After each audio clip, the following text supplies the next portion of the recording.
శీతాకాలంలో ఆరోగ్యంపై ప్రత్యేక శ్రద్ధ వహించాలి. వాతావరణ మార్పుల వల్ల వైరల్ ఇన్ఫెక్షన్లు సులభంగా వ్యాపిస్తాయి. చలికాలంలో ఆరోగ్యం విషయంలో జాగ్రత్తలు పాటించాలని వైద్య నిపుణులు సూచిస్తున్నారు. రోగ నిరోధక శక్తి తక్కువ ఉన్నవారు జబ్బుల బారిన పడే అవకాశం ఎక్కువగా ఉంటుందని, కాబట్టి పౌష్టికాహారం తీసుకోవాలని సూచిస్తున్నారు. చలికాలంలో ఆహార నియమాలు పాటించడం చాలా ముఖ్యం. చలికాలంలో చేతులను మంచిగా కడుక్కున్న తర్వాతే ఆహారాన్ని తీసుకోవాలి.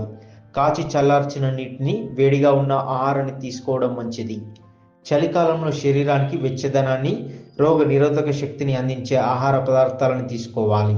పాలకూర, మెంతికూర, బచ్చల కూర వంటివి విటమిన్లు, ఐరన్లను అందిస్తాయి. క్యారెట్, చిలగడ దుంపలు, ముల్లంగి వంటివి విటమిన్ ఏను ఇస్తాయి. బాదం, వాల్నట్స్, నువ్వులు, వేరుశెనగలు ఆరోగ్యకరమైన కొవ్వులు, ప్రోటీన్లను అందిస్తాయి.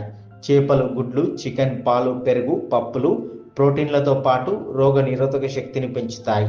మనము ఈ వింటర్ సీజన్లో, చలికాలంలో ముఖ్యంగా మన ఆరోగ్యానికి సంబంధించి మెయిన్గా కోల్డ్, జలుబు and cough and fevers most కామన్గా వస్తూ ఉంటాయి. దీంతో పాటుగా మన చర్మ సంబంధించినటువంటి వ్యాధులు, దురదలు, మన మెయిన్గా దురదలు రావడము, ఎక్కువ పొడి బారిపోవడము జరుగుతుంటుంది.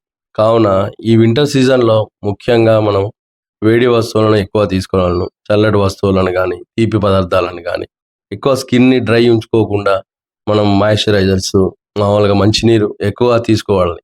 దీంతో పాటుగా ఎక్కువ మనకు ఏసీస్ కానీ, మరియు ఎక్కువ దుమ్ముకు, ధూళికి ఎక్కువ ఎక్స్పోజ్ కాకుండా మంచి పోషకాహారాలు, మంచి వేడి ఆహారం తీసుకోవాలి.